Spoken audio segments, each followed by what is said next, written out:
जय हिंद फ्रेंड्स, मेरा नाम अजीत सिंह है और आप मेरा ये यूट्यूब चैनल देख रहे हैं दद्दा की खरी खरी।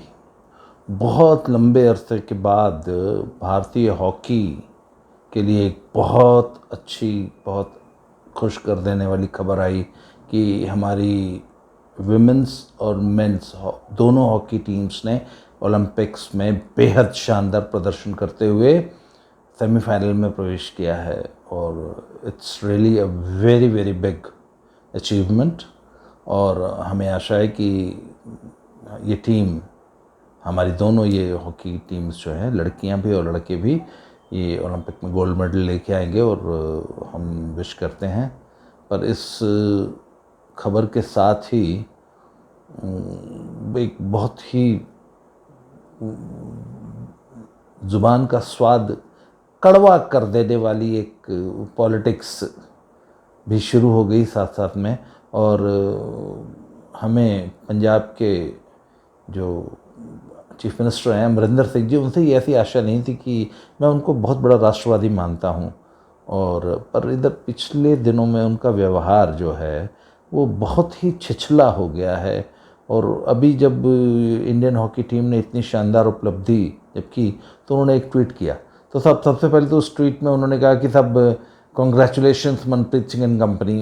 अगर उसकी जगह उन्होंने इंडियन हॉकी टीम कहा होता तो ज़्यादा बेहतर, ज़्यादा अच्छा लगता। हालांकि जब कुछ लोगों ने याद दिलाया तो उन्होंने उसको चेंज किया। पहले उन्होंने कहा था मनप्रीत सिंह एंड कंपनी, उसके बाद उन्होंने लिखा कि इंडियन हॉकी टीम। पर वो फिर ट्वीट करते करते अपनी जो गंदी, जो है ना, क्षेत्रवादी घटिया छिछली राजनीति होती है उससे बाज नहीं है, और उन्होंने जाते जाते ये याद दिला दिया कि तीनों गोल्स जो हैं वो पंजाबी प्लेयर्स ने किए। तब मैंने कहा ना कि बाकी तो लोग घटिया पॉलिटिक्स करते हैं, पर अमरिंदर सिंह से ऐसी आशा नहीं थी। वो आदमी आर्मी में कैप्टन रहे हैं, आर्मी में इन्होंने सेवाएं दी हैं, इनका संस्कार आर्मी वाले हैं।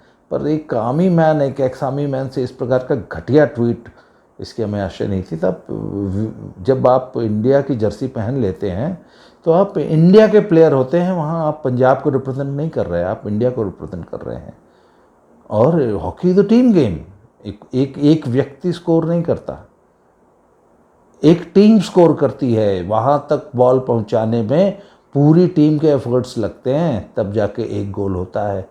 तो एक तो मुझे तो इसी बात से आपत्ति है कि फलाने आदमी ने गोल किया। एक व्यक्ति कभी गोल नहीं कर सकता, उसको बहुत सारे लोग मूव्स बना के आते हैं, पास देते हैं, सही मौके पर उसको पास मिलता है और उसकी हॉकी से वो बॉल स्टिक से गोल में चली जाती है। वो इनफैक्ट वो उस एक व्यक्ति का गोल कभी भी नहीं होता। वो वंदना कटियार ने 3 गोल किए तो वो इनफैक्ट ठीक है, हैट्रिक उनके नाम दर्ज होगी वुमेन्स हॉकी में, परंतु वो टीम के गोल थे। और आपने देखा होगा पूरी टीम रिजॉयस करती है, पूरी टीम उस बात को सेलिब्रेट करती है। और जिस दिन प्लेयर ये सोच लेगा कि सब मैं इंडिविजुअल गेम खेलने लगूँ, मेरा नाम हो जाए, तो तब ये टीम गेम्स में या किसी भी गेम में ऐसा चलता नहीं है। जब हम ओलंपिक में पार्टिसिपेट कर रहे हैं तो we are representing the nation. और अमरिंदर सिंह जैसे राष्ट्रवादी नेता से हम ये उम्मीद नहीं करते कि वो यहाँ पर इतनी घटिया छिछली, मतलब छिछोरी बातें करेंगे कि तीनों प्लेयर्स पंजाबी हैं। No sir, they are not Punjabis, they are Indians. तो सब अगर अच्छा, जब अमरिंदर सिंह जी जैसा राष्ट्रवादी नेता इतनी घटिया बात कर सकता है तो फिर खालिस्तानियों ने ये बात करनी शुरू कर दी कि सब वो तीनों प्लेयर्स वो सिख हैं। नहीं सर, अगेन मैं रिपीट करता हूँ, they are not Sikhs, they are Indians. They were not playing there as Sikhs, they were playing there as the Indians. और मैं आपको बताऊं कि जब पहला सिल्वर मेडल जीता मीराबाई ने, तो कुछ हमारे हिंदू लकड़ भक्के जो है ना, वो हनुमान जी की भक्त है, हनुमान जी की भक्त है, और उसको उसकी हिंदू आइडेंटिटी को लेके रिजॉयस करने लगे। मैंने कहा यार ये यही तो घटिया राजनीति है। मतलब एक भारतीय ने मेडल जीता है, हम उसके लिए खुश हैं। उसकी पूजा पद्धति क्या है इससे हमें बिल्कुल फर्क नहीं पड़ता और ना पड़ना चाहिए। वो एक इट इज जस्ट कोइंसिडेंस कि वो हनुमान जी की पुजारिन है। वो अगर नमाज पढ़ने वाली होती, या वो जीसस को प्रे करने वाली होती, या वो गुरुद्वारा साहब में मत्था टेकने वाली होती, या वो जैन होती, बौद्ध होती, कोई भी होती, पारसी होती, she is an Indian and she has one a medal and the country is proud of her achievement. हमें उसकी सिर्फ इंडियन आइडेंटिटी को रिकॉग्नाइज करना चाहिए आज के दिन। यही हाल आपने देखा होगा जब पीवी सिंधु ने ब्रॉन्ज मेडल जीता कल, तो उसकी वो पूजा करते हुए सिर पे थाली लेके वो तमाम फोटोग्राफ जो हैं सोशल मीडिया पे चल पड़ी। तब बात ये है कि हम मतलब कुछ मुद्दों पे तो हमें धर्म, जाति, संप्रदाय, क्षेत्र, स्टेट, इन घटिया चीज़ों से, इन छिछली चीज़ों से ऊपर उठ के एज ए नेशन हम कब सोचना शुरू करेंगे। और देखिए, जब नेशनल इंटीग्रेशन की या नेशनलिज्म की बात आती है, जब हम एक राष्ट्र की तरह सोचते हैं, तो उसमें ये स्पोर्ट्स का एक बहुत बड़ा रोल होता है। जब कोई भी इंडियन टीम जब इंडिया को रिप्रेजेंट कर रही होती है, इंडिया पाकिस्तान का जब हॉकी का या क्रिकेट का मैच चल रहा होता है, या कोई भी हमारा देश का खिलाड़ी जब हमको रिप्रेजेंट कर रहा होता है, तो उस वक्त हम ये थोड़ी ना सोचते हैं कि हमारे स्टेट का लड़का खेल रहा है। नहीं, उस वक्त हमारी आइडेंटिटी होनी चाहिए कि इंडिया का लड़का खेल रहा है। और उस वक्त हमें ये भी नहीं सोचना चाहिए कि वो हिंदू है या मुसलमान है या सिख है या ईसाई है। He is an Indian. वही हाल जब आप इंडियन आर्मी में, जब हमारा एक सैनिक बॉर्डर पे लड़ रहा है और वो जब अपने छाती पे गोली खाता है, तो वो अपनी रीजनल आइडेंटिटी थोड़ी ना कैरी कर रहा होता है। हम कहते हैं भारत का एक सैनिक युद्ध पे लड़ रहा है, भारत का एक सैनिक बलिदान हुआ, या भारत के एक सैनिक को परमवीर चक्र मिला। या वहाँ पर भी हम उसकी जाति, उसका धर्म देखेंगे क्या?